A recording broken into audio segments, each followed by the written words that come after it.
Gracias por estar con nosotros. Este lunes en Diálogo de Impacto. Soy Emma Calderón y ya estamos listos pues con el tema de hoy. Sabemos que las últimas lluvias nos pusieron en alerta máxima porque no solamente se registraron inundaciones, sino que también derrumbes. Miren, esos cráteres que se están realizando, esos hundimientos de terrenos en zonas residenciales, es preocupante. Es preocupante, hemos visto que cómo se han ido generando, produciendo esto a lo diferente a lo largo de los años. Honduras quedó vulnerable desde el huracán Fifi. Lamentablemente no existe realmente una verdadera planificación urbana, porque de eso se trata realmente, planificación urbana. ¿Qué significa esto? Que las alcaldías tienen que verificar el tipo de suelo antes de dar un permiso de construcción, así de sencillo.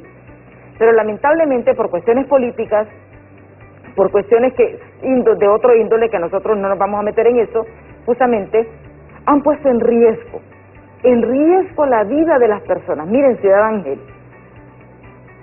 sabían que había una falla geológica, pero aún así lo autorizaron. Usted cuando va a comprar una casa no tiene que ir a verificar el terreno. ¿Es responsabilidad de quién? De las autoridades. Pues justamente tenemos aquí a un experto, el ingeniero Carlos Lagos. Él es especialista en suelo. Vean ustedes, y eso es bien importante, y vean lo que está sucediendo. Ahora las personas, previo a hacer una construcción de casa, tienen que contratar los servicios de un ingeniero en suelo para saber dónde está construyendo, aunque la alcaldía ya le dé el permiso de construcción. Y eso no debe ser así. ¿Quiénes son los responsables? Pues vamos a ver. ¿Qué se puede hacer realmente? Porque ya sobre la leche derramada no podemos hacer nada, pero sí podemos sentar las bases para ir mejorando estas cosas. Muchísimas gracias, ingeniero, por estar aquí con nosotros en Diálogo de Impacto. Muchas gracias, licenciado, un gusto acompañarla. Gracias por la invitación. Sí. Ingeniero, lo que está sucediendo aquí en Tegucigalpa,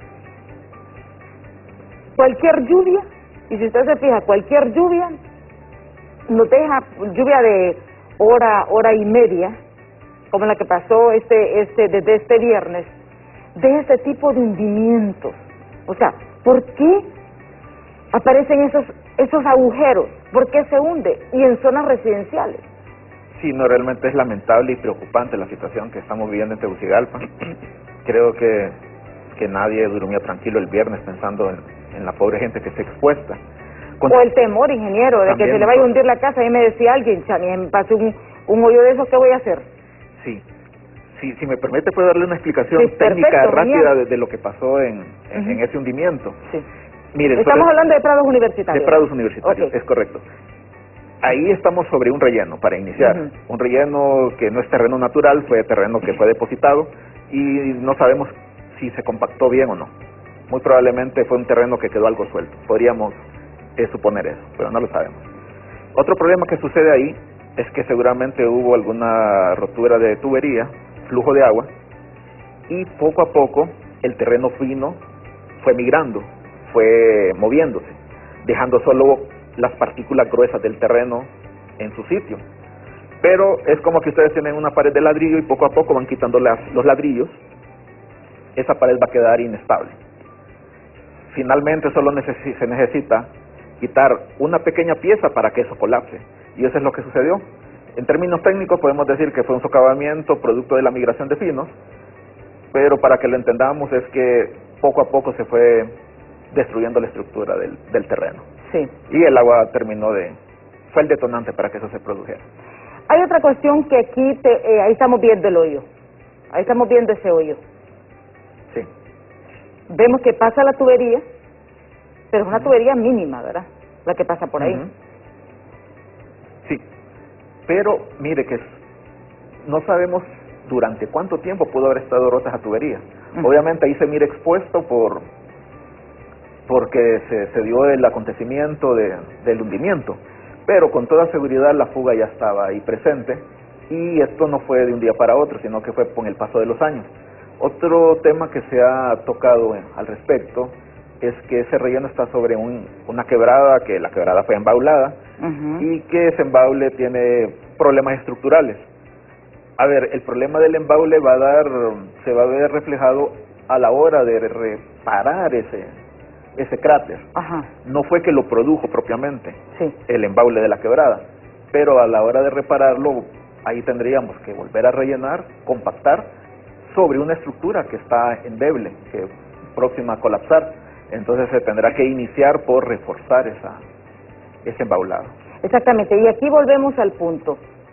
Lamentablemente, como lo explicaba en un inicio, se están haciendo construcciones sin tomar en cuenta el movimiento de las aguas subterráneas, porque una cosa es lo que nosotros vivimos en la parte de arriba de la tierra, ¿verdad? Lo que pasa bajo la tierra ya es especialidad suya. Pero hay otro punto también, por ejemplo, el caso de Honduras es un país minero.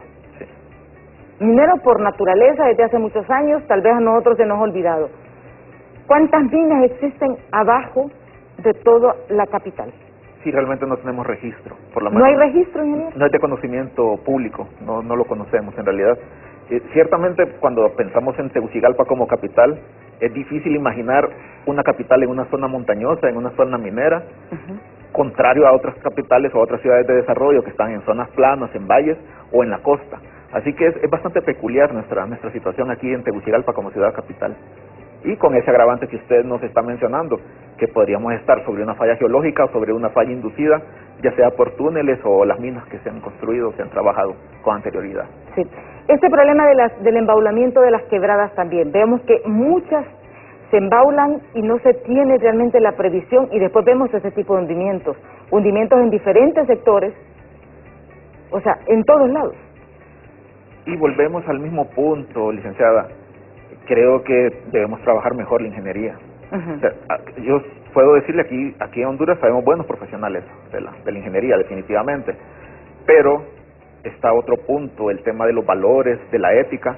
Podemos ver construcciones en las calles, en las carreteras, que están mal hechas, no podemos negarlo. ¿Es por falta de conocimiento? Yo le diría que no. ¿Es por corrupción? ¿Podemos decir? Podríamos decir que es por falta de valores, de querer hacer, o la falta de voluntad de no poder hacer las cosas bien, o no querer hacerlas bien. Y vean, vimos ese cráter aquí en Prados Universitarios, pero lo vimos también en Santa Cruz de Yojoa. ¿Recuerda usted, ingeniero? Correcto. Santa Cruz de que también es zona un poco minera, ¿verdad? También lo vemos. Sí. Y ahí vimos cómo se hundió esa parte. ¿Cuánto costó por no haber hecho realmente el embaulamiento debido de esa quebrada? Necesitamos ser previsorios, definitivamente. Somos más reactivos, nosotros no trabajamos por mitigar, no trabajamos por prevenir los desastres. Realmente es la falta de planificación lo que al final nos está pasando factura, nos sale más caro. Sí. Pero esto se puede prevenir haciendo una correcta planificación, licenciada. Mire, hay lugares que podemos decir que ya el daño está hecho, la gente está en una zona bien vulnerable, que en cualquier momento puede suceder una desgracia. O sea, lo saben las autoridades, lo sabemos los técnicos. Lamentablemente no se actúa.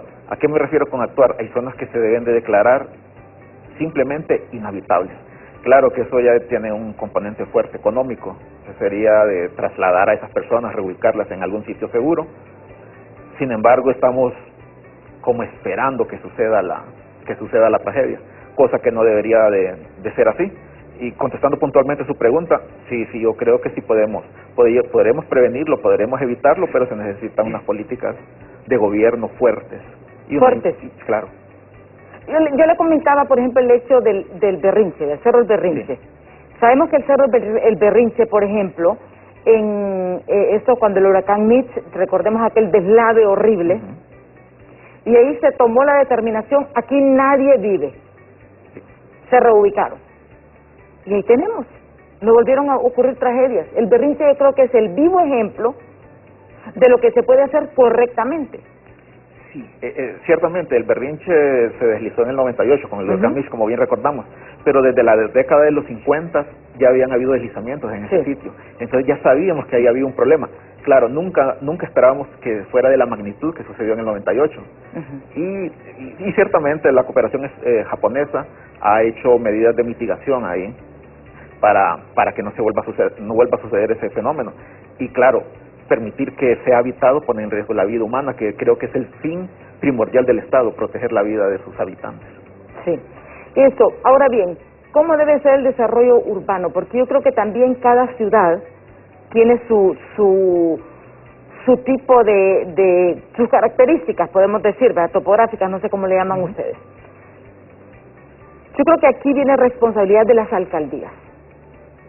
Sí, definitivamente. O sea, el regla número 1, la alcaldía. Porque como lo decía en un inicio, y lo comentábamos, ingeniero, el hecho es que cuando se da un permiso de construcción, quien tiene que verificar que el suelo es habitable es la alcaldía. ¿Así tiene que ser? Totalmente de acuerdo. La alcaldía se supone que es quien pone el orden. Usted mencionó Ciudad del Ángel, es un muy buen ejemplo. Ciudad del Ángel viene a ser un parteaguas en cuanto a los permisos de construcción. Antes de eso no había mayor responsabilidad de las personas que hacían las consultorías o los estudios geotécnicos para construir. Después de ese evento, ahora es mucho más delicado. Las personas que hacemos los estudios asumimos la responsabilidad y eso nos obliga a trabajar mucho mejor como profesionales. Y definitivamente es la alcaldía la que tiene que poner el orden y hay lugares donde no, podríamos decir Tegucigalpa. Vamos a hablar de las particularidades de Tegucigalpa. La de Tegucigalpa tiene los ingredientes completos para que existan estos problemas de crisis cuando llueve. Mire, tenemos un suelo, ese suelo rojo, barroso, es muy malo para efectos de deslizamientos. Tenemos una topografía bien quebrada. Fue como lo que sucede en el Sauce, por ejemplo, para que la gente más o menos entienda. Sí. Mire, podemos tener un terreno como esa piedra blanca que también encontramos por la zona del sur. Ese terreno es mucho mejor que esta tierra roja que encontramos por esta zona de Ciudad Universitaria y donde estamos ubicados actualmente, por el Boulevard Suyapa. Tal vez la gente común no anda viendo el color del terreno, el color del suelo, pero uno que trabaja en esto sí se va ubicando que este es un tipo de formación geológica, este es otro tipo de formación geológica. Este tipo de formación que tenemos aquí a la salida de Valle de Ángeles se llama Valle de Ángeles, justamente por eso. Ese terreno es muy débil ante los efectos atmosféricos, es decir, el agua o el exceso de calor. Todo eso, hasta que el exceso de calor cuando se seca la tierra provoca deslizamientos. Es que es algo bien curioso, no es solo el exceso de agua, sino la carencia también el calor. También la carencia de agua, sí. La carencia de agua hace que el suelo pierda terreno, pierda fuerza y se deslice. Entonces, aquí tenemos la combinación perfecta. Tenemos terreno montañoso, tenemos suelos arcillosos, que es este suelo rojo que le menciono, y cuando llueve no podemos esperar más que suceda un desastre. Digo desastre porque estamos en una posición vulnerable. Lo que debemos de hacer nosotros como planeadores es reducir esa vulnerabilidad, hacer construcciones correctas, hacer estudios como corresponden. La amenaza siempre va a estar la lluvia. Lo que nosotros debemos de proponer o procurar es ser menos vulnerables. Y en cuanto a la planificación territorial o planificación urbana, usted menciona algo bien interesante en cuanto a las particularidades de cada ciudad. Mire, yo estaba platicando con un ingeniero que tiene mucha experiencia y es mayor que yo, más años de vida, y él me comentaba que en el Valle de Sula, a él le daba un pesar estar retirando suelo para construcción, pero suelo fértil, suelo que debería ser utilizado para agricultura. Ese suelo fértil, ese suelo ¿Cómo lo retiran? Fíjese que nosotros no podemos construir sobre esa materia orgánica. Lo que al agrónomo o al agricultor le sirve para las hortalizas, para construir para hacer sus... No tiene que desarrollarse urbanamente. No nos sirve a los ingenieros para construir casas. Nosotros es lo primero que removemos, que retiramos. Entonces usted como planificador urbana debe decir, este terreno es rico para la agricultura, y este terreno pues no es bueno para la agricultura, podemos utilizarlo para ganadería, para forestal. O sea, eso es lo importante realmente del desarrollo urbano, poder clasificar realmente el tipo de suelo y para qué sirve. Y para qué sirve, y de igual forma identificar los riesgos. Aquí pues sembremos café, ¿no? O sea, si se desliza no ponemos en riesgo la vida de nadie. Exactamente. Eso es lo que debemos de hacer nosotros. Mire, usted tocó el tema, el Valle de Sula. Yo le comentaba algo, yo creo que el sentido común no es que yo sea experta pero el sentido común me dice, mire, cuando mirábamos aquellas casas de las compañías bananeras, todas las miramos sobre polines. Sí. ¿Qué sucedió? A lo largo de los años, se construyeron sin la base necesaria, sin polines, ni la altura necesaria para que fluyera el agua. Construyen los bordos, entonces el bordo tiene 1,5 metros, 2 metros de la casa, del suelo de la casa. Entonces, ¿qué pasa? Cualquier ruptura, obviamente, va a causar un desastre. Y yo no que sea... Sentido común. O sea, es sentido común, es lo que estoy viendo. O sea, ¿por qué la Lima no continuó con estas medidas de mitigación? Porque sí tiene que ser, porque sabemos que es una zona inundable. ¿Sabes lo que sucede en la Mosquitia? ¿Cuántas inundaciones hay en la Mosquitia? Pero ahí todas las casas se construyen sobre polines. Fíjese que la Mosquitia nos está dando, ingeniero, una gran lección al resto de Honduras. No, definitivamente nos hace falta tomar lecciones del pasado, y es triste que ahora hacemos las cosas peor que antes, y estoy de acuerdo con usted. Daría la impresión de que la crisis es un negocio, y que la crisis puede convenir a algunos sectores, a algunas personas. Podría dar esa impresión, porque no tengo usted la explicación lógica a que año a año sabemos lo que va a pasar, sin embargo seguimos cometiendo los mismos errores. Sí.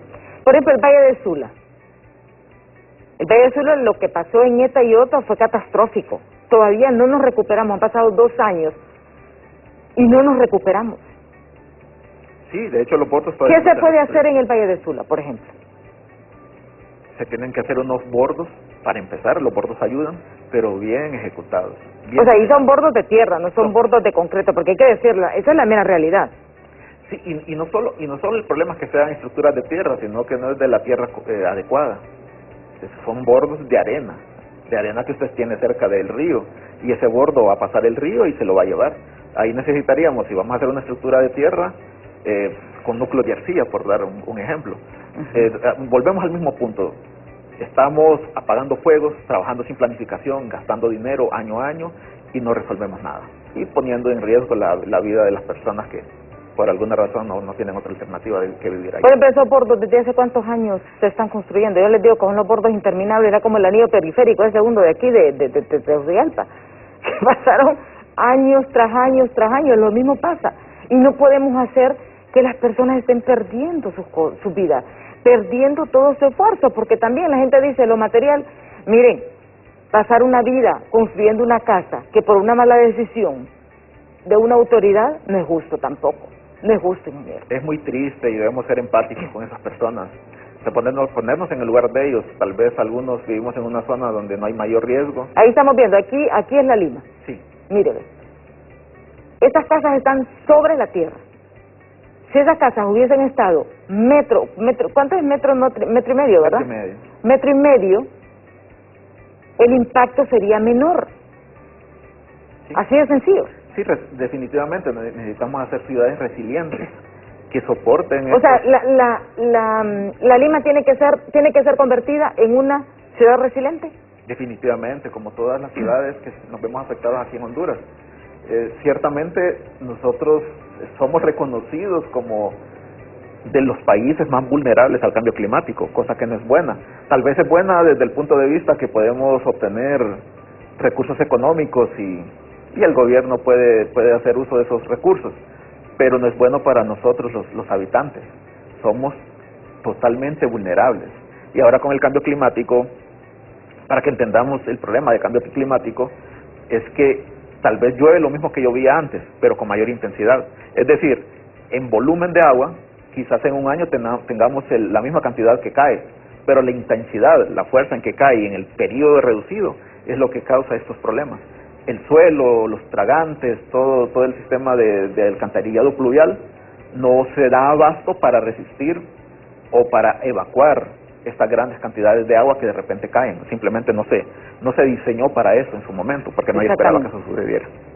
Ya es difícil, pero claro, si tenemos, como dice usted, en la Lima, por ejemplo, son construidos con tierra arenosa, podemos decir, los bordos, sí, y no tenemos esa altura, realmente es un caos, y va a ser un caos mientras no se solucione realmente. En el caso de los bordos del Valle de Sula, ¿cómo deben de construirse? ¿Con qué material? ¿Qué opciones hay? Porque también no se trata de criticarlo, hecho ya está, pero sí yo creo que se puede realmente dar luces, soluciones de lo que se puede hacer. Sí, mire, antes de responder esa pregunta, licenciada, le voy a comentar que nosotros, a nivel de gobierno y a nivel de técnicos, conocemos el problema y conocemos las soluciones. Lo que no pasa es que se aplica esa solución propuesta. Claro, cuesta mucho dinero, pero no sé, al final hay que hacer... Sí, pero por ejemplo, ¿cuánto hemos invertido los hondureños en los bordos? Es correcto. Son miles de millones. Porque esos bordos yo desde que tengo uso razón están construyéndolos. Sí, no, definitivamente, y lo que le voy a comentar ahora no es nada nuevo ni extraordinario. Esos bordos deben de tener unos materiales que sean resistentes al agua.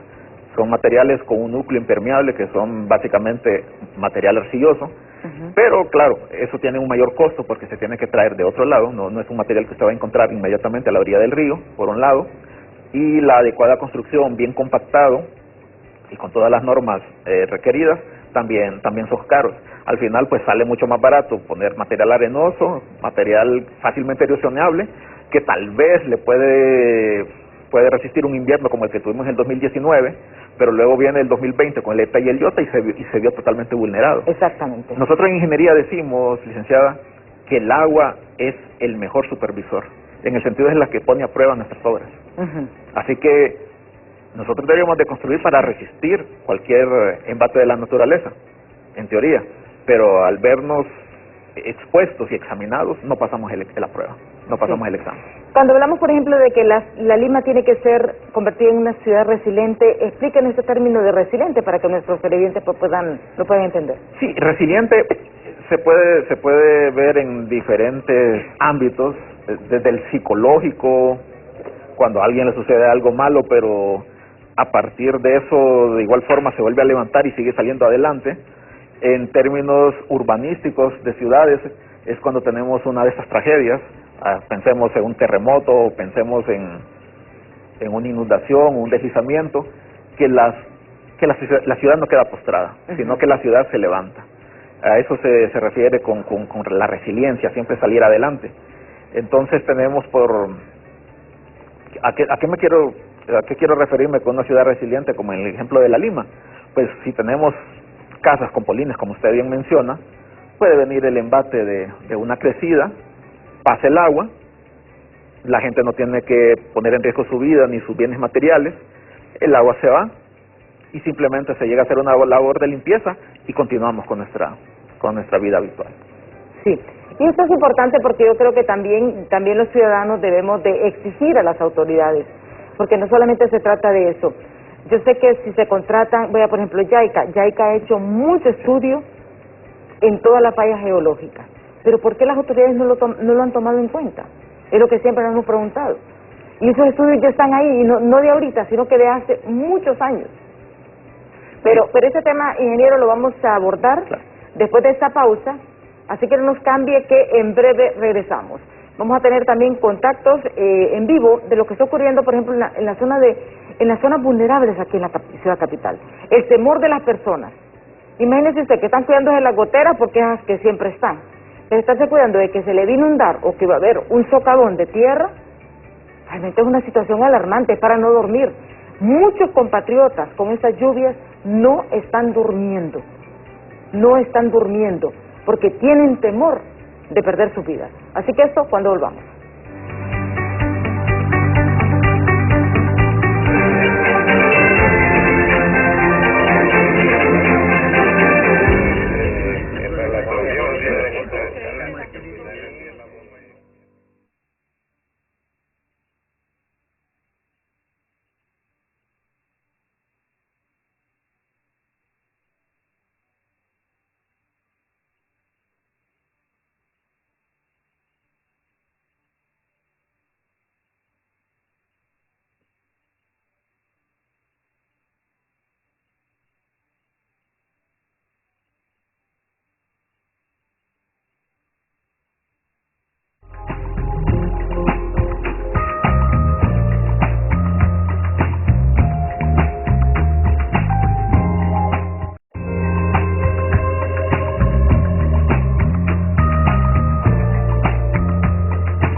Pastizal está en problemas, realmente es grave la situación.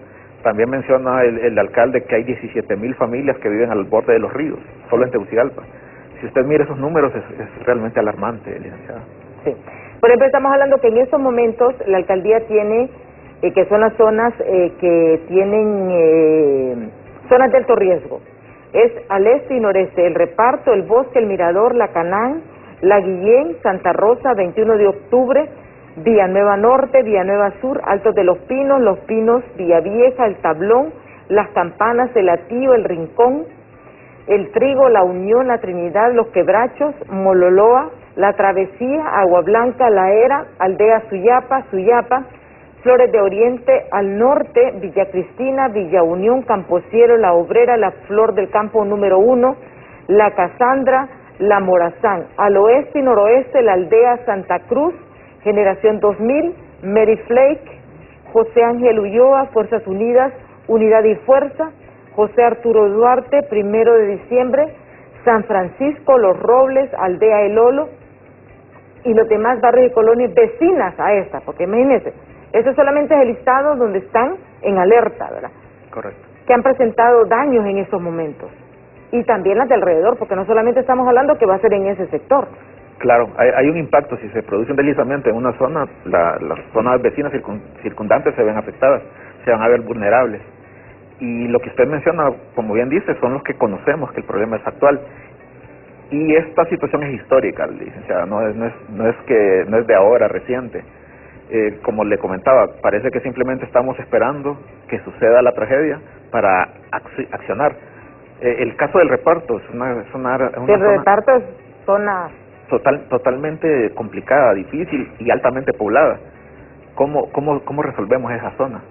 Lo ideal sería trasladar a las personas, hacer una reubicación. Sí.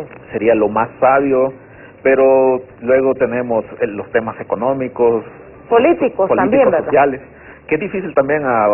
Si le decimos a los vecinos del barrio Los Jucos, por ejemplo, los vamos a llevar a otro lado. Pensemos allá, a la salida al norte, para Marateca, Támara, se me ocurre.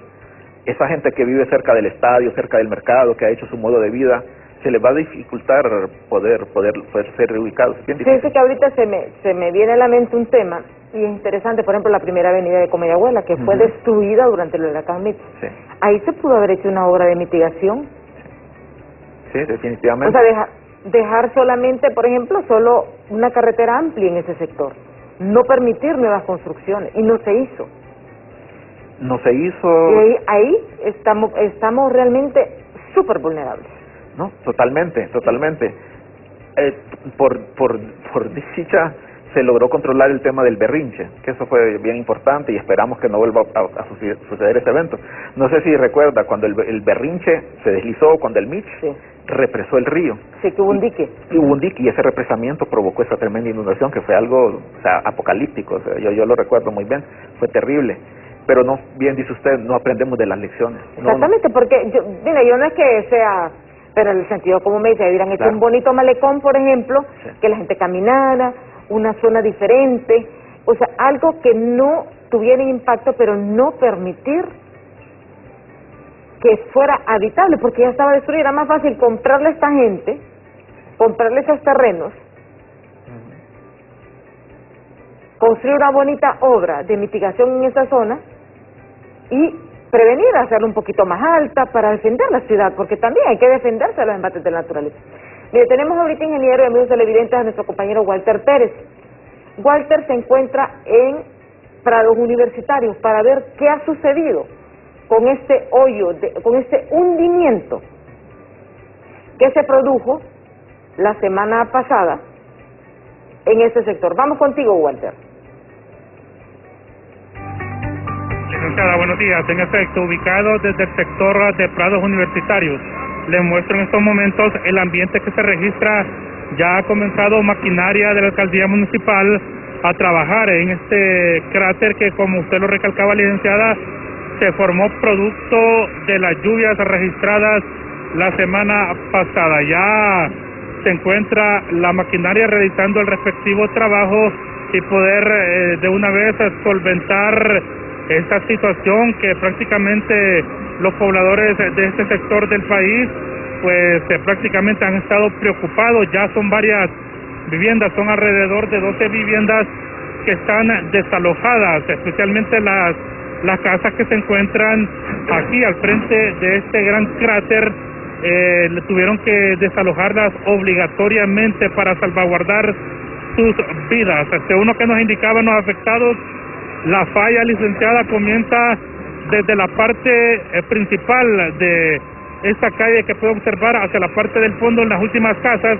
Desde ahí comienza la falla de esta calle que anteriormente, según lo que nos indicaban, es un relleno. Me acompaña el señor alcalde, don Jorge Aldana. Estamos en directo, don Jorge, la licenciada Emma Calderón, en torno a lo que se está trabajando aquí. Señor alcalde, preocupado los pobladores del sector de Prados Universitarios.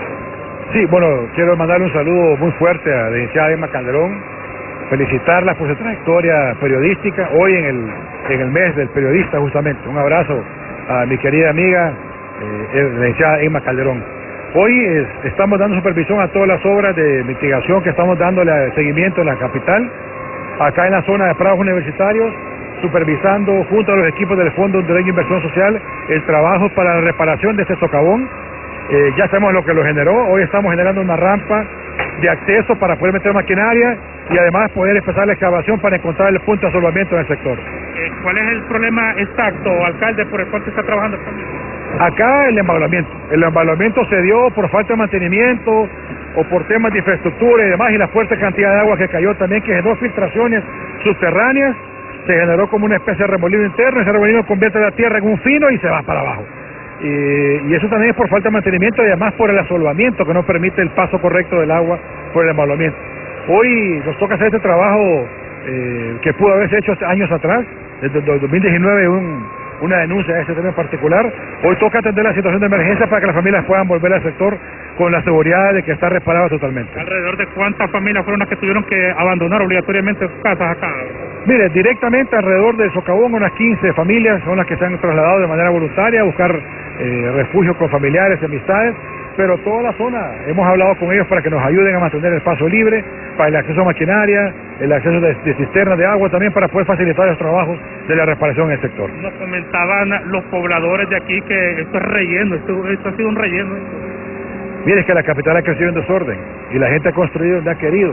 Hoy toca enfrentar la situación de complejidad en la ciudad capital, entender que somos una ciudad extremadamente vulnerable y que esa vulnerabilidad, la única manera de reducirla es con trabajos permanentes en los barrios y colonias y también con mucha conciencia ciudadana. Vulnerabilidad, alcalde, ha mencionado esa palabra. Cada vez que llueve queda al descubierto la capital, lo frágil que es, no solo aquí en este lugar, fue lo que hizo desastre la lluvia, sino también en el sector de los Jucos y otros sectores. Lastimosamente estamos viendo, tradicionalmente podemos decir, estas imágenes lamentables.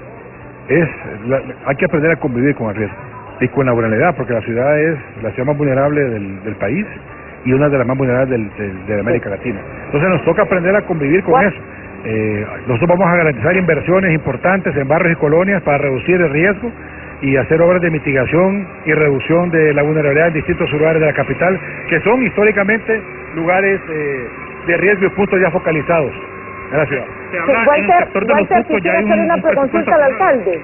Ya tenemos determinado un proyecto para la zona de los Jucos, 40 millones de lempiras, 45 millones de lempiras para poder buscar una solución definitiva y que en los próximos años no tengamos que ver la misma incidencia de esa inundación. Licenciada, lo escucha claramente el señor alcalde. Ok, alcalde, muchas gracias por atendernos. Mi consulta va en ese sentido. Sabemos que se han dado estos permisos de construcción, que el desarrollo urbano ha dado estos permisos de construcción en zonas que no son habitables o zonas vulnerables. Va a haber una nueva normativa, porque ya sobre lo hecho no podemos hacer nada, pero sí se pueden establecer las bases para que de ahora en adelante desarrollo urbano verifique el suelo donde se van a construir estas viviendas. Es importante que usted mencione, licenciada Irma, porque y eso es un tema no de ahora, es un tema recurrente. Incluso nosotros hemos denunciado públicamente una red que vendía permisos de construcción falsificados y que con eso se había llevado a cabo construcciones. Mire lo delicado de este tema. Una red que vendía permisos falsos, ya está en investigación en el Ministerio Público, investigando ese proceso. La ciudad no puede seguir creciendo en desorden. y para eso tenemos que ser conscientes todos y todas. Hoy, como decía la licenciada Calderón, de repente sobre lo hecho ya lo que nos toca es mitigar y buscar la reducción de riesgo, pero de aquí al futuro lo importante es hacer cumplir la normativa. Hay normativa que asegura la construcción en la capital, hay que hacerla cumplir para garantizar que lo que se viene no va a ser tan complejo como la situación que estamos viviendo el día de hoy. Sí. Qué bueno, alcalde, que se va a hacer esto, porque consideramos que eso. Actualmente, ¿cuántos son los puntos que ustedes tienen focalizados que son los críticos con estas lluvias del fin de semana? Disculpe, licenciada, casi no le pude escuchar. ¿Cuáles son los puntos críticos que ustedes han identificado este fin de semana con las lluvias? Bueno, el día jueves tuvimos atenciones en 21 puntos focalizados, más de 100 denuncias recibidas en distintos puntos de la capital. Seguimos recibiendo inquietudes ciudadanas en varios puntos de la ciudad, pero los puntos críticos ya los conocemos. Esos son conocidos de la Nueva Santa Rosa, la Villanueva, Los Pinos, Mololoa, Camposielo, Fuerzas Unidas, distintas zonas de la capital, incluso otras como esta, donde encontramos a hoy, que la situación de vulnerabilidad de la capital va evidenciando cada día más la situación de riesgo en la ciudad capital. Estamos trabajando nosotros a partir de ahora en adelante y hemos pedido al equipo gerencial de la alcaldía que se trabaje definitivamente un mapa de riesgo en la ciudad que nos permite identificar cada punto de conflicto en la ciudad y poder ser atendido en tiempo y forma. Sí. Bueno, muchísimas gracias al alcalde Jorge Aldana por habernos permitido realmente este intercambio. Qué bueno, ingeniero. Ingeniero, realmente yo creo que lo que planteábamos nosotros, o sea, sobre la leche derramada no podemos hacerlo, pero sí se pueden sentar las bases. Imagínese usted, una red de falsificación de permisos de construcción. Vea lo grave que es esto. Eso sí es grave. Te da miedo y uno empieza a pensar en un montón de colonias que ni vale la pena mencionarlas, en que se ven estas anomalías. Si usted supiera, licenciada, se sorprendería.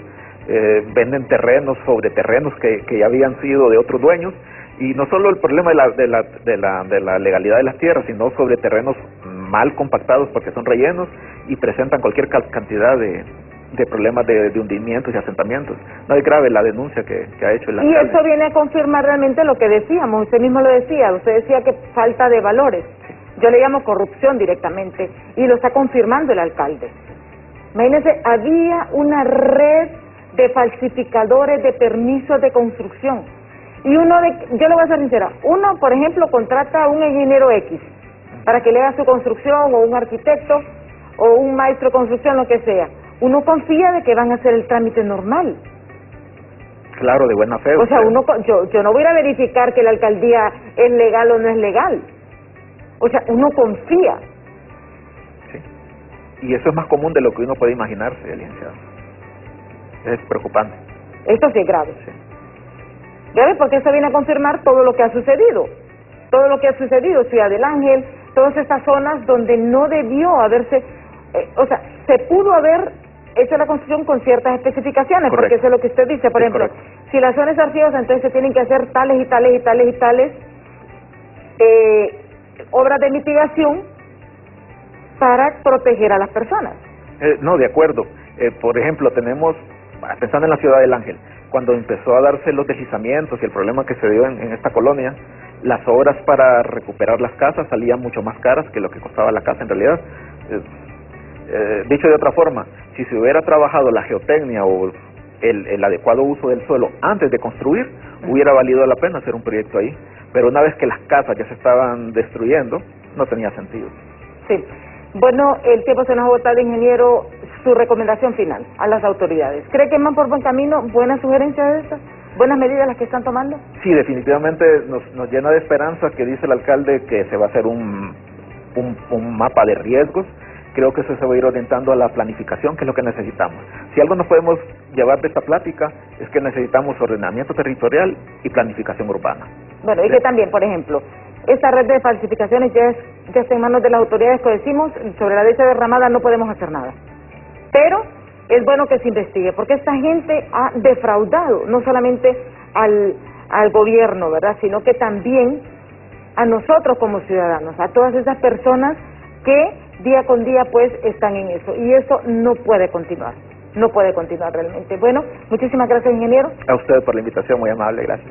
Bueno, muchísimas gracias, pero quien ya está listo con nosotros es nuestro director de deportes de BTV, Felipe.